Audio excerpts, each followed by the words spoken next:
रामकृष्ण हरी माऊली. तर आजची आमची सकाळ वाखारीमध्ये झाली आहे.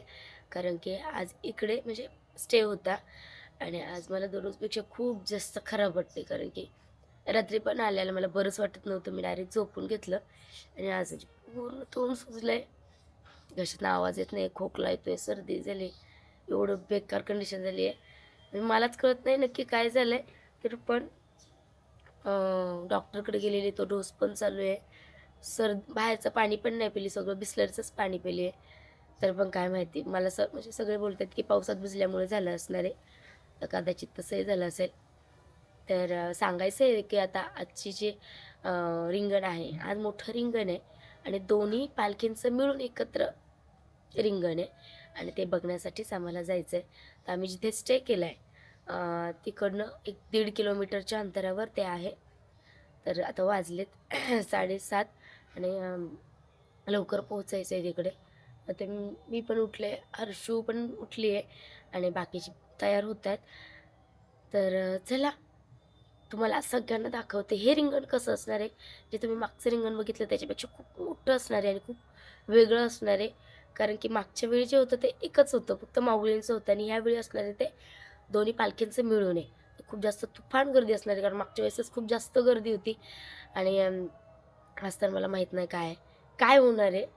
कारण की आम्ही ज्यावेळेस रात्री इथं उभं राहिलो ना, तर त्यावेळेस इथले सांगत होते, इथे जर उभं राहिलं ना तर 1.5 किलोमीटरपर्यंत ढकलत जातं, चालायची पण गरज पडत नाही, इतकी बेकार गर्दी असते. तर चला त्यातून मी तुम्हाला ट्राय करते आहे रिंगण सोहळा दाखवण्याचा. तर उठली आणि आता छानशी तयार झाली आहे. थोडंसं म्हणजे रिंगणात जायचं आहे म्हणून एवढा आनंद होतोय ना. तर मी तर छान अशी रेडी झाली आहे. पहिल्या दिवशी जी साडी नेसली होती ना, तीच साडी नेसली आहे. फक्त पहिल्या दिवशी मी काष्टा नेसला होता, म्हणजे नऊवारी टाईपमध्ये नेसली होती आणि आज तिला साडीमध्ये वेअर केली आहे आणि छान अशी रेडी झाली आहे. कशी दिसते कमेंटमध्ये नक्की सांगा. तर आजचा जेवढे पण वारकरी होते, म्हणजे जे काही दिंडी होती, तर त्यांनी इकडे स्टे केलेला आणि आता थोड्याच वेळात, म्हणजे तसं तर उशिरा आहे, जो रिंगण आहे त्याचा टाईम उशिराच आहे, 3 वाजता वगैरे रिंगण चालू नाही. पण आम्हाला थोडंसं पुढे बसायचं आहे. मी जसं की काल तुम्हाला सांगितलं की आम्हाला पुढे बसायचं आहे आणि प्रॉपर असं रिंगण कसं असतं बघायचं आहे, जवळून बघायचं आहे. जसं मागचं आम्ही रिंगण बघितलं, त्याच्यामुळे आम्हाला थोडं लवकर जायचं आहे आणि त्याच्यासाठीच आता पटकन आम्ही इकडनं निघणार आहे. जिकडे आम्ही थांबलो होतो तर आमच्या सगळ्यांची तयारी झाली, माझी झाली आहे.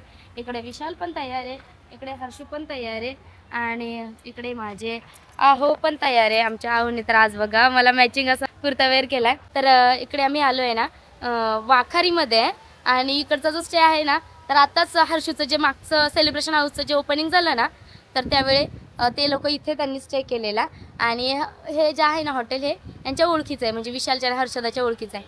तर आम्ही टेंट वगैरेच टाकलेलं, आम्ही टेंटमध्येच झोपलो. पण त्यांना विचारलं, म्हणजे तसं ते म्हणत होते की थांबा म्हणून, पण म्हटलं नाही, आम्ही टेंट आणलं, टेंटमध्येच राहणार. मग बोलली की फक्त आम्हाला आंघोळीपुरतं आणि वॉशरूमपुरतं बाथरूम वगैरे यूज करायला द्या. तर त्यांनी त्यांचं हॉटेल म्हणजे इकडे आहे, इकडे त्यांचे घरं नाही म्हणता येणार, असं रो हाऊस टाईपमध्ये बांधलेलं आहे. तर तिथे आम्हाला आंघोळीला वगैरे दिलेलं आणि तिथेच आम्ही छान असं मेकअप केला आहे, तयार झालो आहे. सगळेजणांचा प्रश्न असतो तुम्हाला एवढा वेळ कुठून भेटतो, पण हे बघा आता भरपूर वेळ झाला आहे. आज थोडासा निवांतचा टाईम आहे, कारण की वाखारीमध्येच मुक्काम होता आणि इकडेच थांबायचं, म्हणजे जो रिंगण आहे तो इथेच आहे. तर त्याच्यामुळे आज थोडंसं उशिरापर्यंत सगळेजण बसून आहे. हे मागे जे वारकरी दिसतात, आता जवळजवळ 12 वाजले आणि सगळे वारकरी अजून बसून आहेत, ज्यांना पंढरपूरला जायचं आहे. आता कारण इथून ह्या लोकेशनपासून ना पंढरपूर फक्त 6 की 7 किलोमीटर आहे. मग ज्यांना वाटलं ना तर ते पुढे चालत गेले. ज्यांना रिंगण बघायचं आहे, खास रिंगण बघण्यासाठी आलेले आहेत, ते वारकरी सगळेजण थांबून आहेत. थोडंसं तुम्हाला वाटलं झूम करून दाखवते. हे बघा सगळे असे निवांत आराम करतात आणि जे वरतून ब्रिजवरून चालताना दिसतंय ते आणि ब्रिजच्या खालून जे चालताना दिसतंय ते वारकरी निघालेत आता पंढरपूरला जाण्यासाठी. पण दररोज आम्हाला ना एकदम गडबडीत निघावं लागायचं, त्याच्यामुळे असं प्रॉपर छान असं तयार होता येत नव्हतं. आणि कशी दिसते मी कमेंटमध्ये नक्की सांगा. बघा बॉटल ग्रीन कलरची साडी नेसली आहे, आजारी असून सुद्धा एवढी फ्रेश दिसतीये, म्हणजे काहीतरी पांडुरंगाची कृपा म्हणायची आपल्यावर. तर चला तुम्हाला रिंगण वगैरे दाखवते. तर आम्ही ना आता चालायला लागलोय, जिकडे रिंगण आहे ना त्या बाजूला चाललोय आणि सगळ्या ज्या पालख्या आहेत ना त्या म्हणजे आम्ही उलट चालतोय, कारण की रिंगण मागे आहे ना. अरे बघा हे सगळेजण तिकडनं इकडे येतात पालखीमध्ये मधले आणि आम्ही इकडे. मला कळत नाही आणि ना फोन पुरती सुद्धा इकडे रेंज नसते, कॉलिंग सुद्धा रेंज नसते, म्हणून हरवलं की फार डेंजर होतं. म्हणून आम्ही सगळ्यांनी सांगून ठेवलं एकमेकांना जर वाटलं ना की सापडत नाहीये कुणी तर त्यांनी डायरेक्ट गाडीपाशी जाऊन उभं राहायचं, कारण की ते बेटर होईल शोधण्यापेक्षा. कारण एवढ्या मोठ्या ग्राउंड मध्ये कोण कोणाला सापडत बसणार ना. पाणी बाटली नाही, पाणी कशाने प्लीज.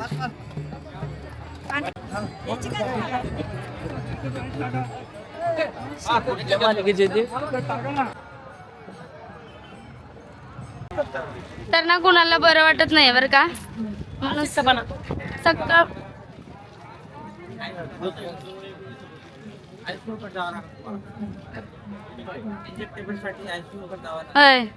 इथे नाही.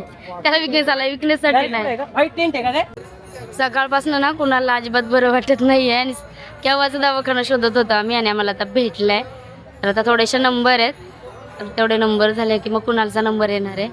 आणि त्यांना असं झालंय कधी मला चेक करतील आणि मला कधी इंजेक्शन देतील. इंजेक्शन घ्यायचंय. आजारी पडलो बाकीच्यांनी काय करायचं. आखी दिंडी उपरी झाली ना मग.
अजून तासभर आहे लागायला रिंगण व्हायला आणि गर्दी बघा.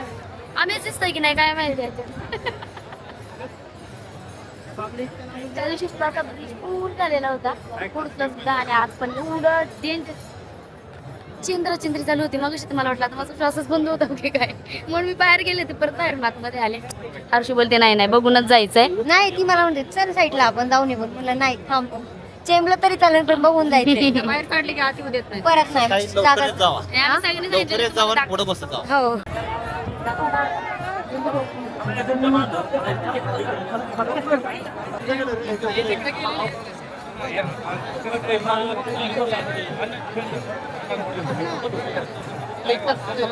हो दोन तीन तास झाले आम्ही जागरूक आहे. आणि असं म्हणतात ना आनंद सोहळा, थोडासा त्रास झाल्याशिवाय आनंद सोहळा वाटत नाही. तर तसंच काही आहे. आम्ही एवढे चंद्र आता इथपर्यंत आले बरं का, एवढ्या कष्टाने आलोय ना.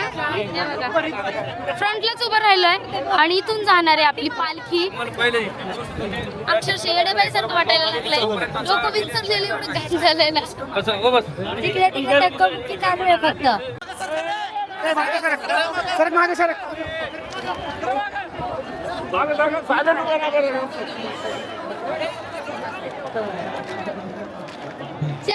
वाट बघत होतो तो क्षण येतोय. माऊलींची पालखी आमच्या समोर येते.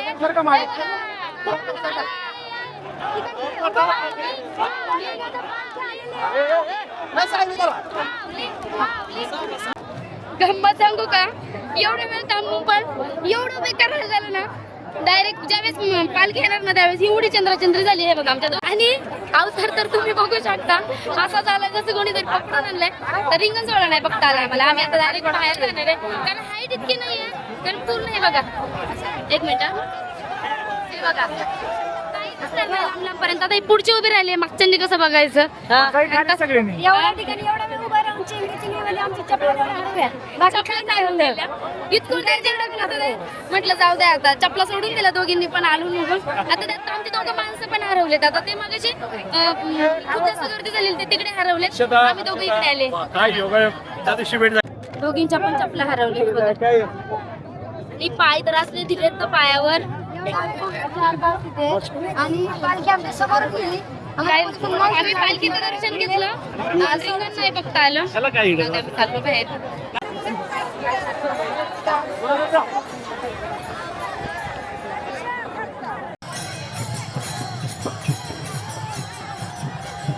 आता थोडा मोकळा झाला आणि बरं वाटतं एवढं भारी वाटलं नाही बघा.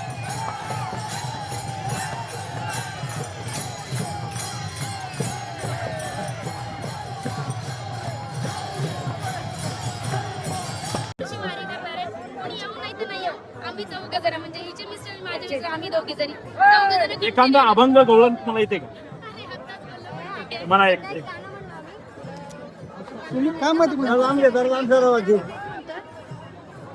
भक्त पुंडलिकासाठी उभं राहिला विठ्ठल.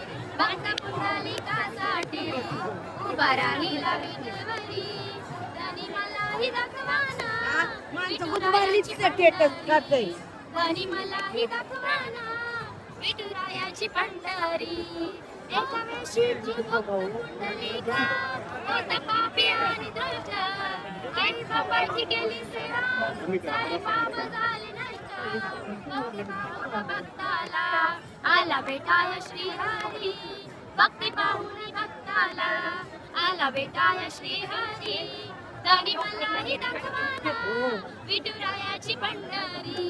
तरी मलाही दाखवाना विठुरायाची पंढरी.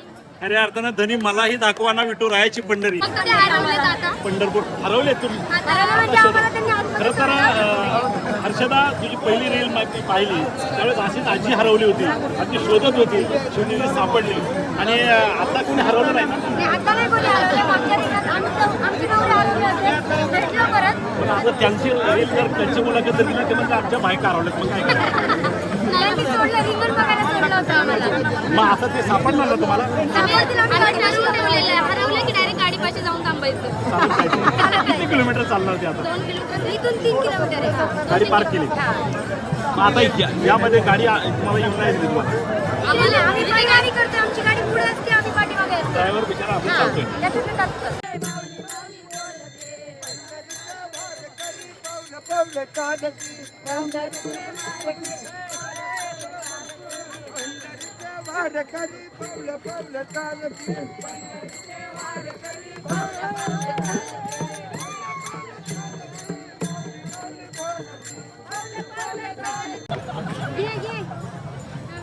तर ना खरा आनंद ना माऊलीच्या वारीत आल्यानंतर ना कळतो. खरं सांगते आपल्या दिवाळी जी असते ना ती सुद्धा इथं साजरी होते. रंगपंचमी असू दे सगळे सण हे वारीमध्ये एकाच वारीमध्ये सगळे सण अनुभवायला भेटतात. आता जर तुम्ही बघितले नाही तर लाखो भाविक आहेत आणि प्रत्येक ठिकाणी वेगवेगळे कार्यक्रम चालू आहेत. हे बघा म्हणजे काय बोलू. आणि एवढ्या आनंदाने खेळतात आपण. घरी आपल्या लहान मुलांना पण आपण चिखल खेळू देत नाही आणि ते एवढ्या आनंदाने एवढे मोठे मोठे वारकरी चिखल खेळतात. ते सगळे भगवंताची कृपा आणि भगवंत म्हणजे काय म्हणतो आपण विठ्ठलाला चाललोय. सगळं ताण राग सगळं टेन्शन मागे ठेवून असं आनंदाने खेळण्यासाठी आनंदाने राहण्यासाठी डोक्यातला घाणपणाचा नाश करण्यासाठी जर यायचं असेल ना तुम्ही वारीमध्ये या. एवढं भारी वाटतंय ना. आम्ही यार मी जास्त बोलू शकत नाही कारण काय बोलू एवढं काय चालू आहे ना. एक असा कुठलाच एक विषय नाही की त्याच्यावर बोलता येईल. पण हे जेवढं आपल्याला दाखवता येईल ना जवळून तेवढं दाखवते बघा. आणि तोच रिंगण सोहळा बघता बघता तिकडे एक फोटोग्राफर दादा भेटले आणि ते बोलले की तुझा एक फोटो काढतो. तर त्यांनी फोटो काढला आणि असा मला रिंगण सोहळा बघता आला. जेवढा मला दिसला तेवढा मी बघितला आणि तुम्हालाही दाखवण्याचा प्रयत्न केला. तर या अगोदर तुम्ही रिंगण सोहळा बघितला होता का मला कमेंटमध्ये नक्की सांगा. आणि व्हिडिओ आवडला असेल ब्लॉग आवडला असेल तर लाईक शेअर सबस्क्राईब नक्की करा. बाय.